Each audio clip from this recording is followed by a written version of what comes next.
1st of July, Rabbi Levitt, Ezra. Okay. Perik Zion, Pusik 26. Kaf Vav. Erich Zion, 26. Chaf Vav. Chaf, let's see. This is Chaf Dalid. Chaf Vav. Let's see. Where does it start? Oh, it starts here. Okay. V'chol di la.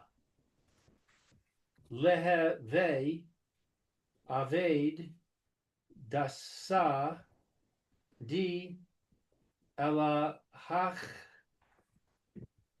v'datsa di malka as parna di na leheve mis aved mine hain lemos hain lish roshi hain la nash nich sin v'lehe su ra'in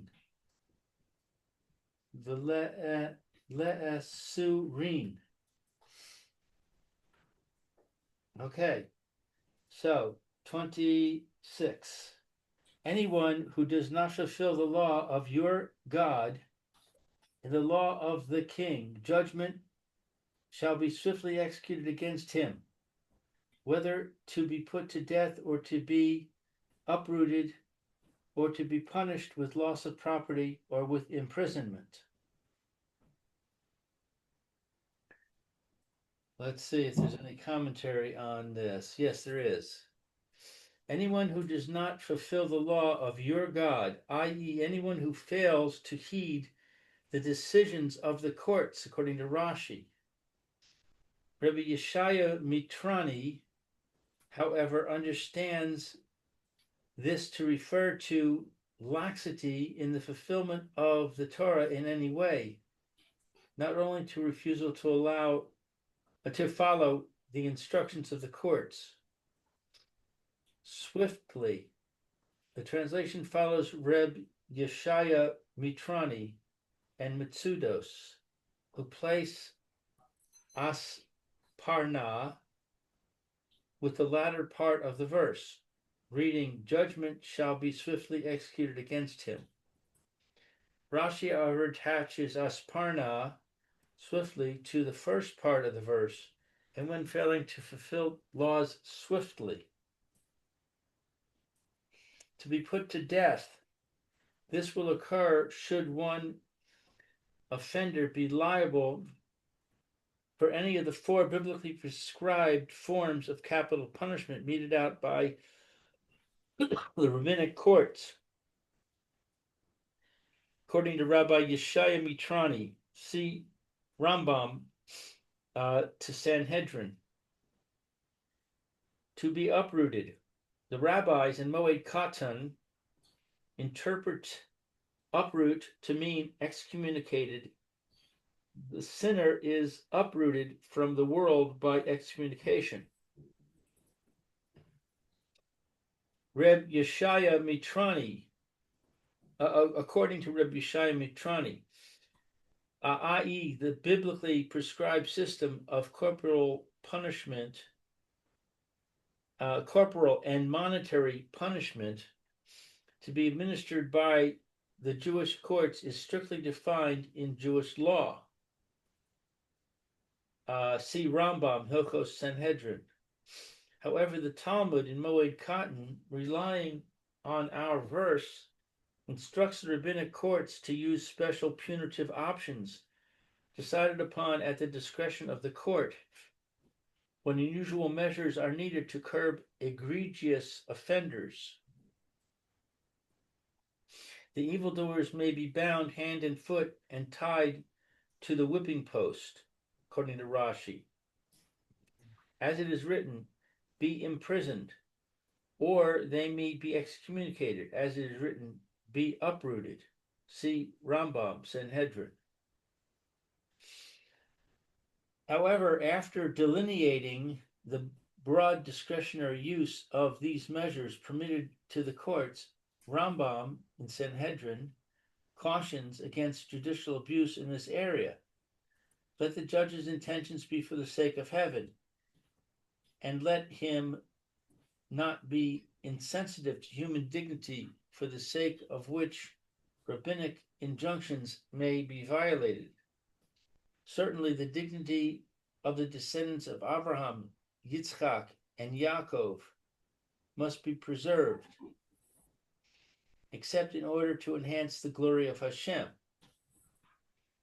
Rashi and Mitsudos interpret uprooting as the destruction of the offender's roots through the execution of his family and children. This seems inconsistent with Torah law, wherein only the sinner is punished, not his family and children. Evidently, this is a Persian punishment that the king empowered Ezra to invoke. According to Ibn Ezra, uprooting the sinner means banishing him from his ancestral property, or with imprisonment. This is Rabag and Rabbi Yeshai Mitrani's translation. Rashi translates torture based on Moed Katan. This concludes the king's letter of support, according to Rashi.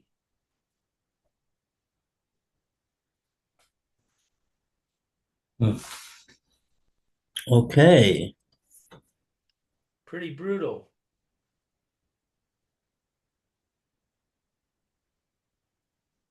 Yeah, the Torah mandates capital punishment. That's what you mean. Yeah. Mm-hmm.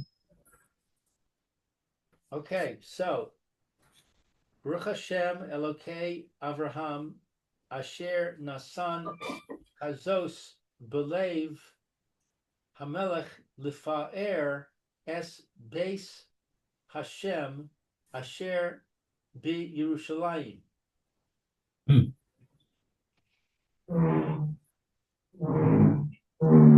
Blessed is Hashem, God of our forefathers, who has put such thoughts in the heart of the king to glorify the temple of Hashem that is in Yerushalayim.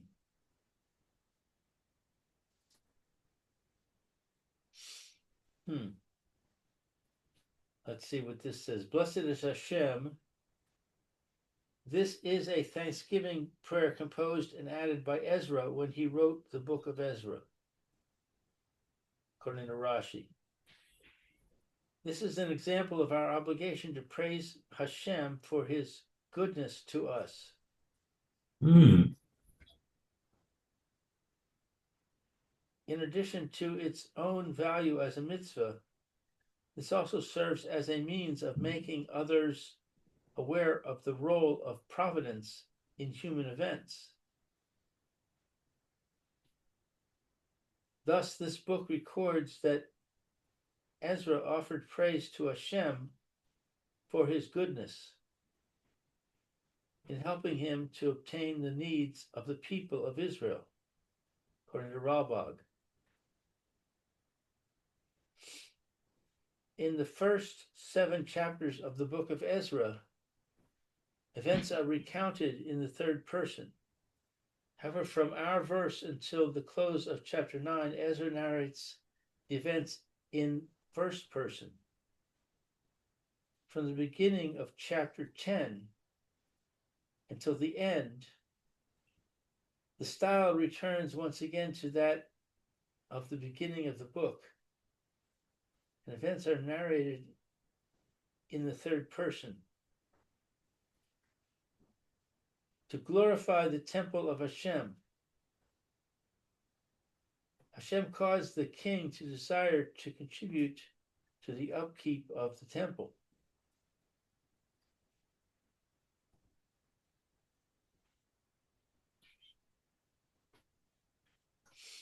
So I'm just Hmm. wondering, the English says, "Blessed is Hashem, God of our fathers, who has put such thoughts in the heart of the king." It doesn't, the commentary doesn't say anything about this phrase, such thoughts.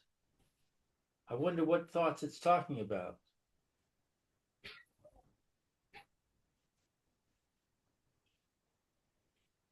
Um, yeah.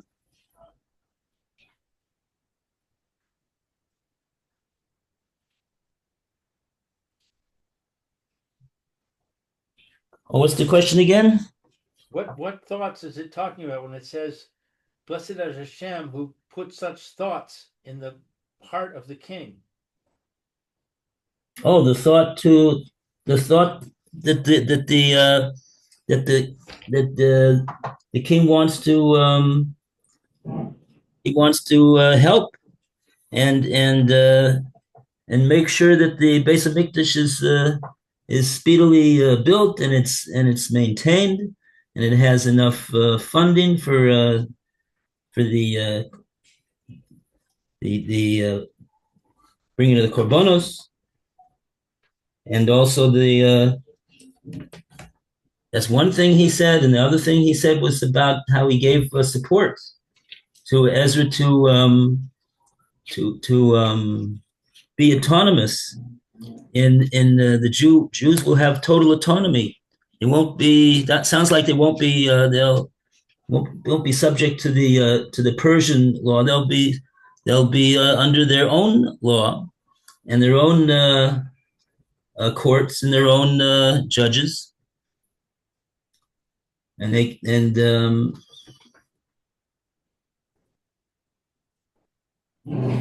this is all something that and anybody that starts up with them is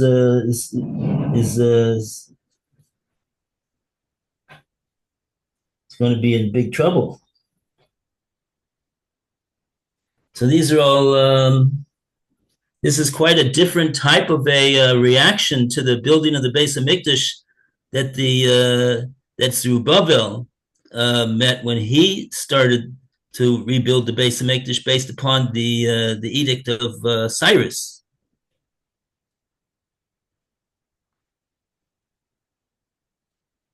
Right.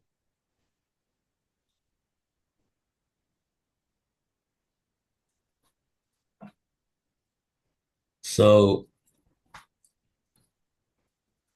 Ezra didn't say, "Oh yeah, right, Daryovash, he's one of us. He's his mother was Esther, and yeah, of course he's favorably disposed towards us, and it only makes sense." And da da da da. Oh no, he he said that Hashem has put these thoughts in his head, and we have to thank Hashem that we're able to come up to Eretz Israel and and and uh, and live like Jews in Eretz Israel.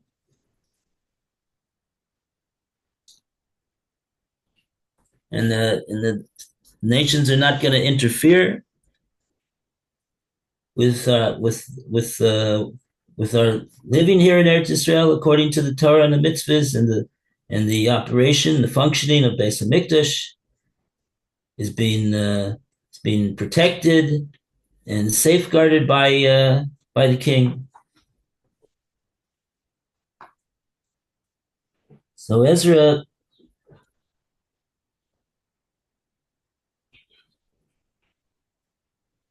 and so that's something that requires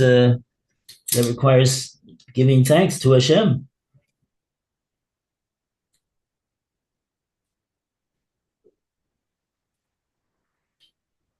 Right.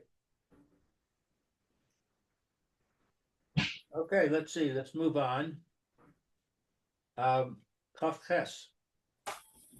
Of Ches, I don't see any sign of Roy or any sign of Mayor. No, nobody was here this morning either. It was just me and Rabbi First. Oh, okay. So I don't know what's going on with those guys. Oh, maybe I have a note. Maybe I'll take a look at it.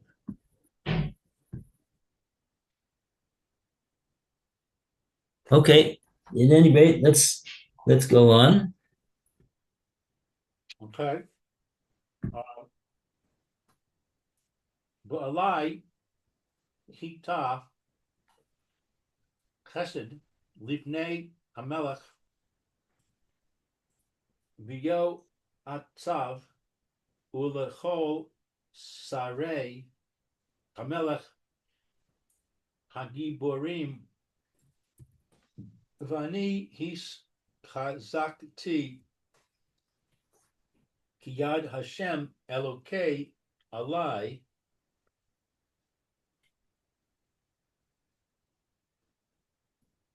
ve'ek bitza mi Yisrael Rashim La'alos imi. So, continuing, I guess, with the prayer, who extended kindness to me from before the king and his counselors, and to all the king's public officers, powerful officers. I then stretched myself in accordance with whatever the hand of Hashem, my God, gave me the ability to do. And I assembled leaders from Israel to ascend with me.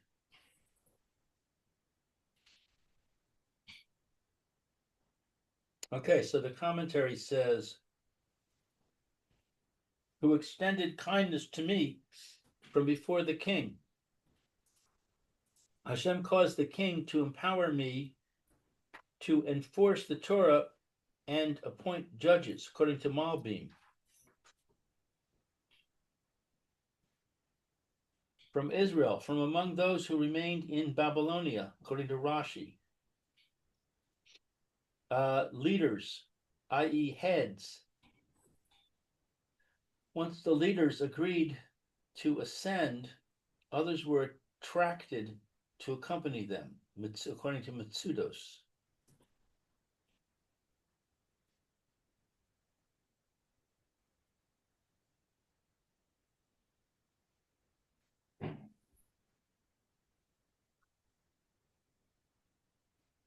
Okay, now moving into chapter 8. Chapter 8. Wow. Hooray for chapter 7. Hooray, a round of applause. Wow. Ve'ela Rashi Avosehem v'his yach sam ha'olim mimi b'malchus artach shasta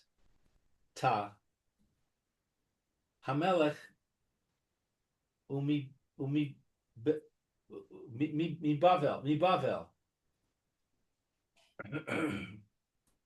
These are the heads of families and the genealogies of those who ascended with me from Babylonia during the reign of King Artaxerxes.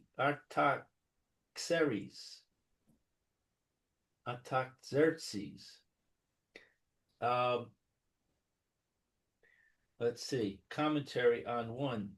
The genealogies, let's see, his yach sam is genealogies. The head of each family kept documents tracing his lineage to one of the 12 sons of Yaakov, according to Mitsudos. Additionally, each individual belonging to a family had records attesting to his membership in the family by proving his relationship to the family head, according to Malbim.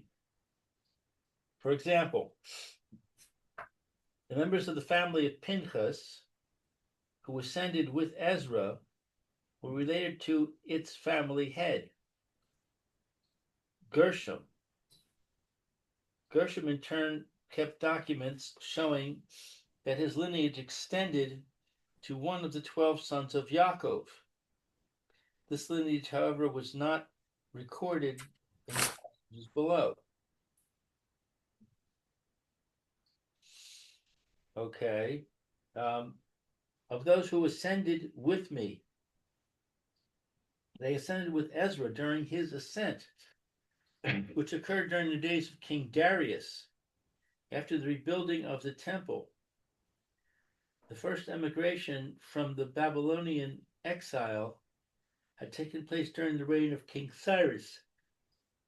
It was led by Zerubbabel and Yeshua, according to Rabbi Yeshaya Mitrani.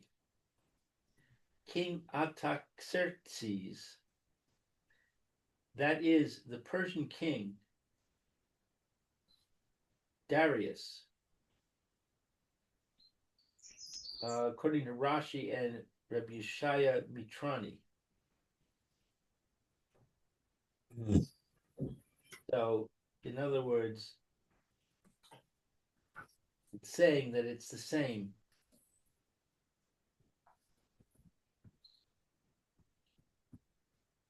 King Artaxerxes is Darius. Right.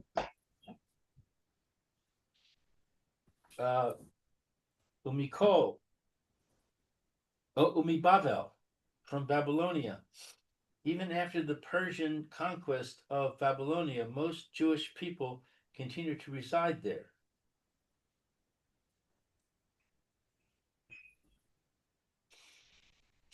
Okay, that's verse 1. Now, bet. Mibnei Finchas Ger Shom Mibnei Itamar Daniel Mibnei David Chatush Mibnei Shechaniah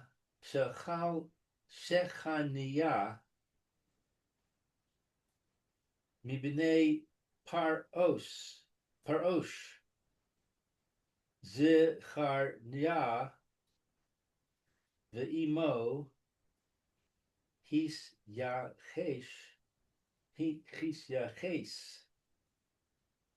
Liz Karim Me'ah V'Chamishim. All right, so what we got here? We have the sons of Pinchas, Gershom, the sons of Itamar, Daniel, the sons of David, Chatush, of the sons of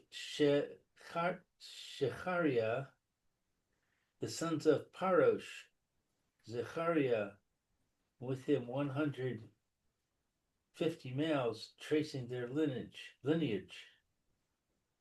of the sons of the governor of Moab,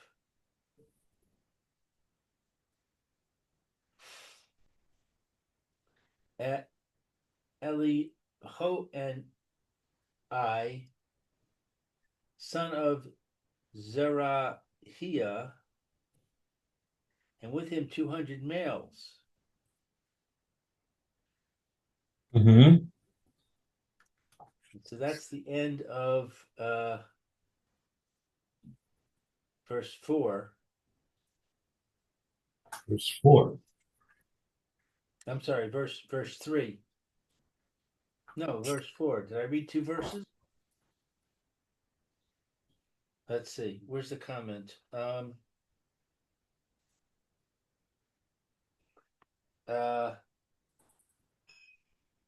think I read several verses. Let's just go back to commentary on verse 2. It says the sons of Pinchas, Gershon, the one who went up with Ezra from the sons of Pinchas was Gershom, according to Mitsudos.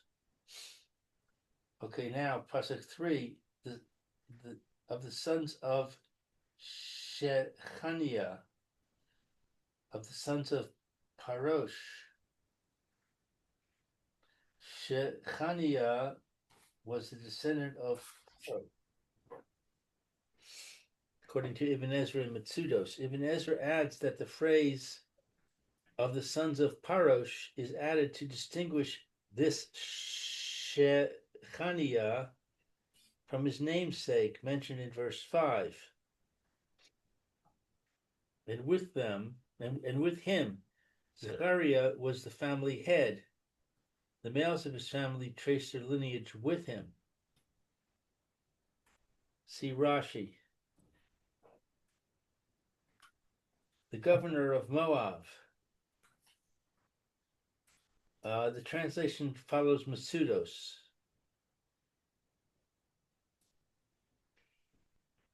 Okay, that gets up to the end of 4.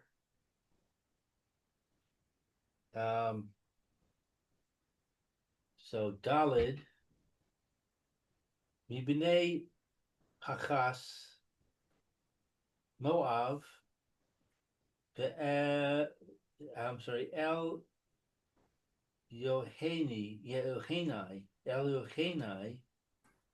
Ben Zerachya, Uben Zasis,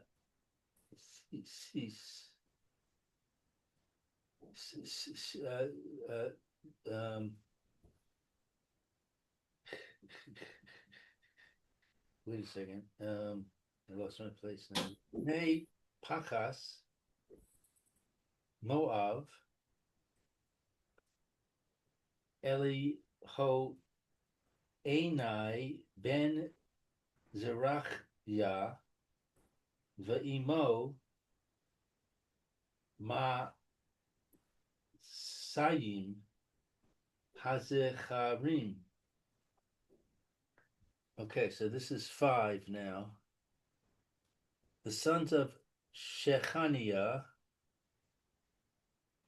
the son of Jahaziel, and with him 300 males, sons of Aden,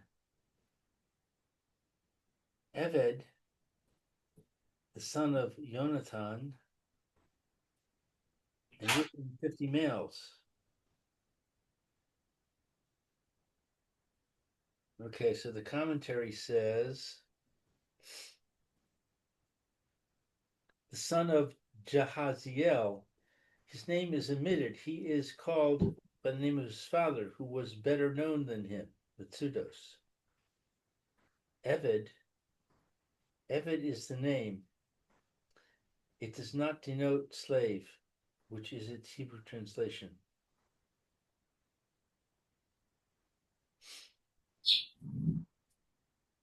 Okay, so that's that gets us up to 7. Zion.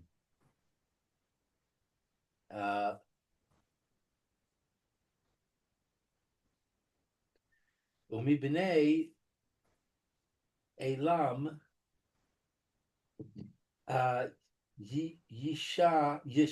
Yeshaya ben Asalya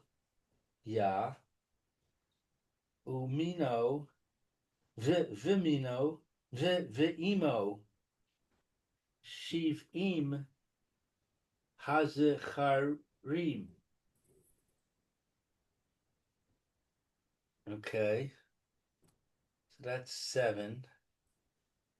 The sons of Elam, Jeshaiah, son of Athaliah, and with him 70 males. Umibnei Shefatya, Zevadia ben Michael,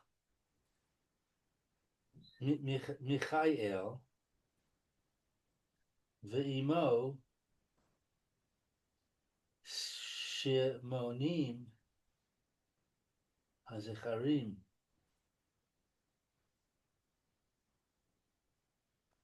The sons of Shephatiah, Obadiah, son of Michael, and with him 80 males, the sons of Joab.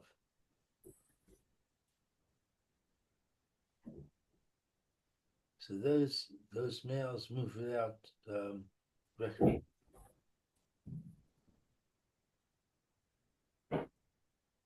Um, so there's no comment on it. Mipnei Yoav Avod Avadiyah ben Yechiel Ve'imo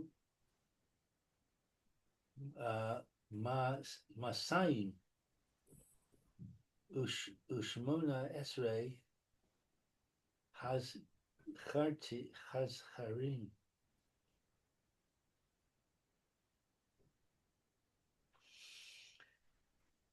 No comment on 9.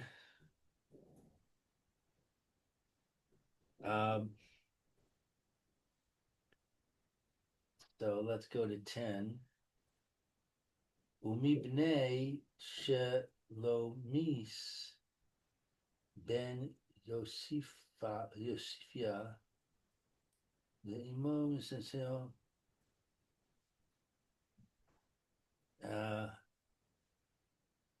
Wait, I lost my place. Umibnei Shelomis ben Yosifia ve'imo mea v'shishim hazecharim. And the sons of Shelomis, the son of Josephiah, and with him 160 males of the sons of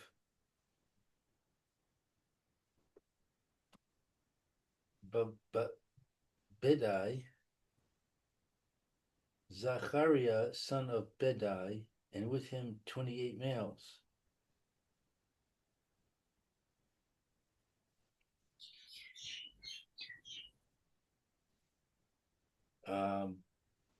The sons of Josephiah, his name is not recorded.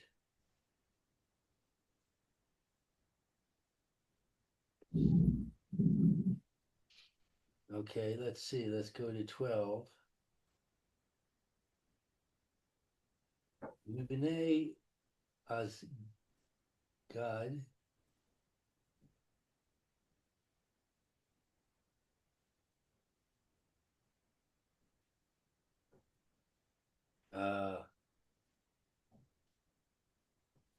Mea va'a Sarah has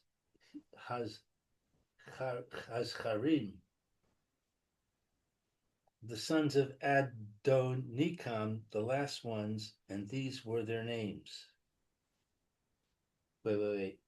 That was I moved. I went to 13. This is 12. Of the sons of Asgad, uh, Yohanan, the son of Hakatan, and with him 110 males of the sons of Adonikam. Last ones, and these were their names. Oh, of the sons of Adonikam. Okay, that's 13. Umibnei Adonikam Acharonim ve'ela shemosam Ali Felet Ye'el Ushemaya Ve'imahem Shishasim Hazecharim. Of the sons of Adonikam, the last ones of these were their names. Eliphelet, GL, and Shemaiah.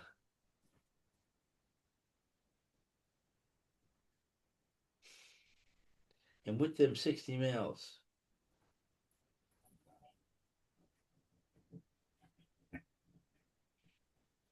Uh, let's see. Of the last ones, all of those listed here were followers of Ezra.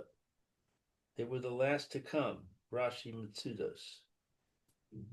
Rav Yeshaya, Mitrani, and Malbim, however, translate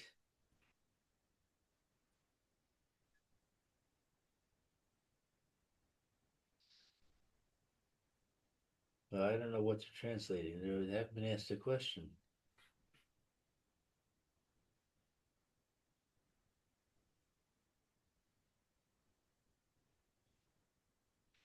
They translate, and the last of the sons of Adonikam. They explain that most of the members of this family had already immigrated from Babylonia during the first immigration in the days of Cyrus.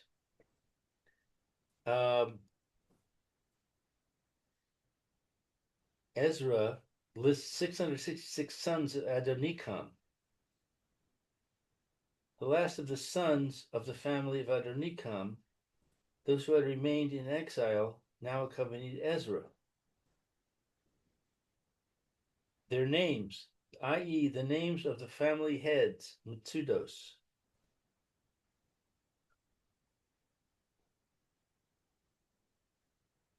Uh,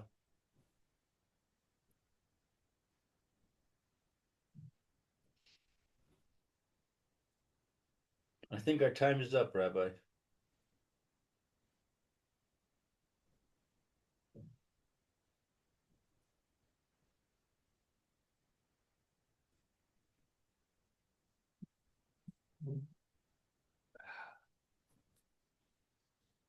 I guess we'll take a break now, and I'll see you in a few minutes for the Gemara share.